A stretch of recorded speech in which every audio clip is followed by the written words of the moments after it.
नमस्कार दोस्तों, स्वागत है आपका ट्रू एस्पिरेंट चैनल पे। मेरा नाम है सुधीर। चलिए शुरू करते हैं आज का सेशन। देखिए कि इंपॉर्टेंट स्कीम न्यूज़पेपर्स में लगातार चर्चा में है। ROSCTL स्कीम बहुत इंपॉर्टेंट स्कीम है। क्यों ऐसा माना जा रहा है कि ये स्कीम जो है टेक्सटाइल सेक्टर के लिए एक रामबाण स्कीम है। गवर्नमेंट WHO के विरोध के बावजूद भी इस स्कीम को अभी मार्च 2024 तक के इम्प्लीमेंटेशन के लिए इसको एक्सटेंड कर दिया गया है। तो ये स्कीम इतनी इंपॉर्टेंट क्यों है, क्यों WHO के खिलाफ भी गवर्नमेंट ऑफ इंडिया जा रही है, तो सभी चीज़ें डिटेल से समझने की कोशिश करेंगे ये इस स्कीम के बारे में। बहुत इंपॉर्टेंट स्कीम है और चूँकि डिस्प्यूटेड हो चुका है तो इसलिए आपके एग्जाम के पॉइंट ऑफ व्यू से बहुत ज़्यादा इंपॉर्टेंट है। तो चलिए समझना स्टार्ट करते हैं।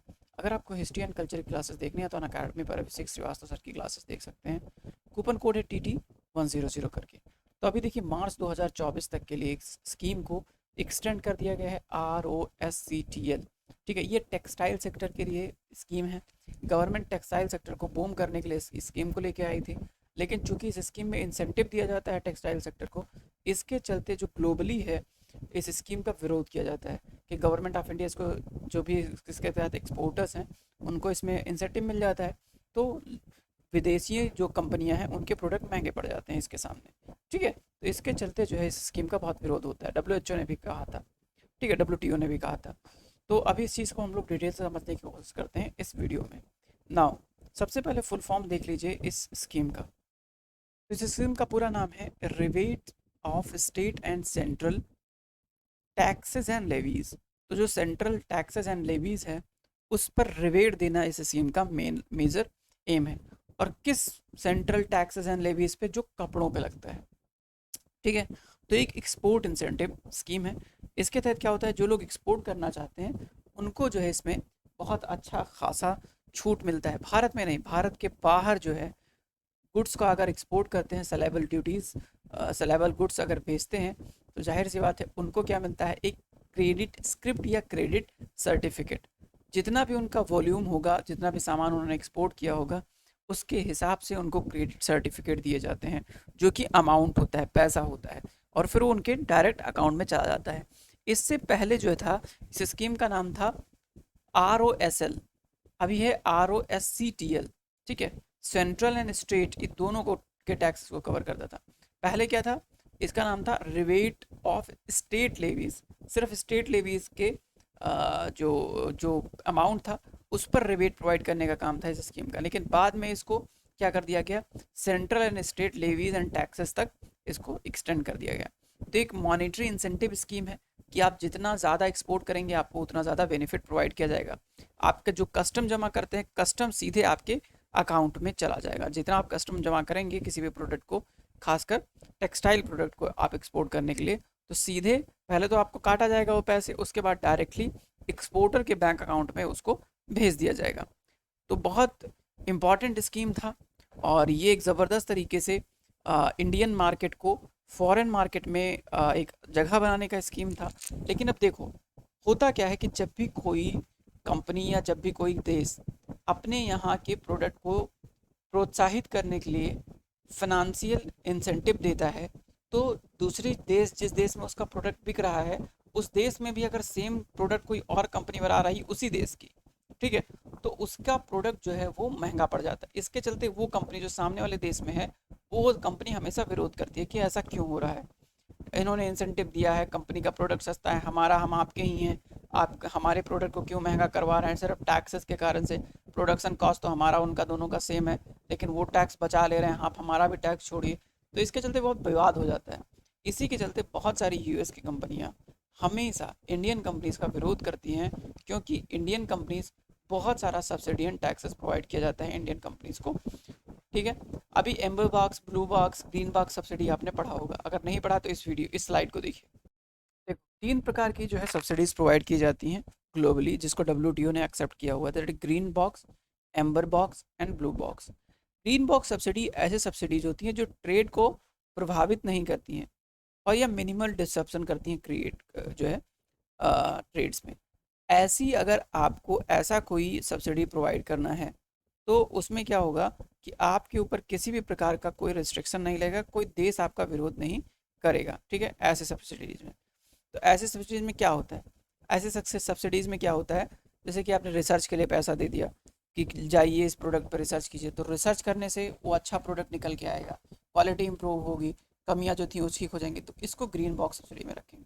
इन सब्सिडीज़ को देने पर किसी भी देश को डब्ल्यूटीओ के विरोध का सामना नहीं करना पड़ता है। लेकिन एम्बर बॉक्स सब्सिडी क्या होता है? एम्बर बॉक्स सब्सिडी एक्चुअली इसमें कुछ लिमिटेशन लगी है 5% का, और डेवलपिंग कंट्रीज़ के लिए 10% का, इतना सब्सिडी दे सकते हैं अपने जीडीपी का, 1990 की जीडीपी का 10%, और डेवलप्ड कंट्री 5% ही दे सकते हैं, ऐसा कुछ। लेकिन अगर इससे ज़्यादा सब्सिडी देते हैं तो आपके ऊपर सैंक्शन लगा दिया जाएगा, डब्ल्यूटीओ के विरोध का सामना करना पड़ेगा। ठीक है, तो ये होता है amber box subsidy. Now blue box subsidy क्या होता है? एक broad range of subsidy allowed होती हैं इसमें, लेकिन एक मिनिमम ट्रेड डिस्टॉर्शन के साथ, अगर आपको ज़्यादा ट्रेड प्रभावित नहीं हो रहा है तो आप जो है इसमें ब्लू बॉक्स में आप सब्सिडी दे सकते हैं। जैसे कि वेजेस ज़्यादा कर दिया तो लोग ज़्यादा प्रोडक्शन करना स्टार्ट कर दिया, सीधे डायरेक्ट उस प्रोडक्ट को के प्रोडक्शन में ज़्यादा बेनिफिट ना देना, जैसे कि टैक्स कम कर देना, ये सब नहीं। जैसे कि मशीन को दिलवाने में मान लो 50% आपने पैसा दे दिया, 50% कंपनी लगा रही है, ठीक है, जो एम्प्लॉय काम कर रहे हैं उनको ज़्यादा सैलरी दिला दिया जिससे ज़्यादा प्रोडक्टिविटी आ रही है, तो ये सब ब्लू बॉक्स सब्सिडी में आएगी। तो इसमें भी आप मिनिमली अलाउड है, ये नहीं कि एकदम पूरा भर भर के सब्सिडी देंगे, थोड़ा थोड़ा सब्सिडी दे सकते हैं, कोई लिमिट नहीं कि कितना % आप सब्सिडी देंगे। लेकिन ये है कि इसमें एकदम ट्रेड प्रभावित नहीं होना चाहिए डायरेक्टली। अब एम्बर बॉक्स में क्या होता है कि सीधे टैक्स घटा दिया, टैक्स कम कर दिया, नुकसान लग गया तो गवर्नमेंट ने भरपाई कर दी, तो ये सारी एम्बर बॉक्स सब्सिडीज़ में आती हैं। तो ये सारी सब्सिडीज़ के तहत जो है डब्ल्यूटीओ को ग्रीन बॉक्स सब्सिडी से कोई समस्या नहीं है, ब्लू बॉक्स से भी काफ़ी हद तक समस्या नहीं है। अब जो ये आपका स्कीम है, ये स्कीम जो हम लोग अभी चर्चा कर रहे हैं इसका नाम है rebate of the state and central taxes and levies. ये जो ROSCTL स्कीम है, ये स्कीम जो है एक्चुअली ये एम्बर बॉक्स सब्सिडी के तहत पहुंचने वाली है, इसीलिए मतलब इस टाइप का स्कीम हो गया है। तो इसी के चलते लोग बहुत इसका विरोध कर रहे हैं। डब्ल्यूटीओ ने इसका तो खुल के विरोध किया कि नहीं ऐसा मत कीजिए, इससे ट्रेड जो है बहुत प्रभावित हो जाएगा। यूएस तो एक MEIS स्कीम स्टार्ट किया गया था अभी कुछ दिन पहले गवर्नमेंट के द्वारा, क्या नाम है, MEIS, merchandise export from India scheme. ये टेक्सटाइल के लिए नहीं था बल्कि और बहुत सारे प्रोडक्ट के लिए था। तो इसको भी लेके खुल के विरोध कर रहा था यूएसए कि आप एक्सपोर्ट में आप सब्सिडी दे रहे हैं, आप तो ये गलत बात है, इंडिया ऐसा ना करो। ठीक है, डब्ल्यूटीओ का जो subsidy and countervailing measures हैं उनको ये वायलेट कर रहा है, ऐसा नहीं करना चाहिए इंडिया को। इसके चलते इस स्कीम का भी विरोध हुआ था, MEIS स्कीम का भी विरोध हुआ था। आप बताइए MEIS स्कीम भारत सरकार कब लेके आई थी? आपको कमेंट में इसका जवाब देना है। Now why this scheme extended to textile sector? तो ये टेक्सटाइल सेक्टर, क्योंकि टेक्सटाइल सेक्टर में ज़्यादा जॉब क्रिएट होता है। टेक्सटाइल सेक्टर एक ऐसा सेक्टर है जिसमें भारत ग्रोथ देख रहा है, इसके चलते टेक्सटाइल सेक्टर में स्कीम अलग से लाई गई।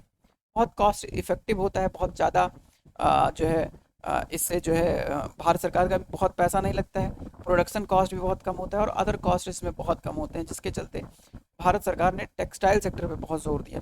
बांग्लादेश के साथ हमको कम्पीट भी करना है, जो उसके अलावा जो साउथ ईस्ट एशियन कंट्रीज़ हैं वो भी कुछ इसमें ज़बरदस्त तरीके से इसमें कम्पीट कर रहे हैं, लेकिन भारत इसमें अच्छा खासा अपना स्कोप देख रहा है, इसके चलते टेक्सटाइल सेक्टर में स्कीम लाया गया। तो ये बात हो गई हमारी जो है ROSCTL स्कीम के बारे में। आई होप कि इतनी बात आपको समझ में आई होगी। नाउ मुझे नहीं लगता है कि इससे ज़्यादा इस स्कीम के बारे में हमें जानने की ज़रूरत है, लेकिन स्कीम बहुत इंपॉर्टेंट है क्योंकि अभी ये डिस्प्यूटेड हो गया है। ठीक है, तो इतनी बात आपको ध्यान में रखना है। मिलेंगे नेक्स्ट वीडियो में। Thank you so much for watching, have a nice day.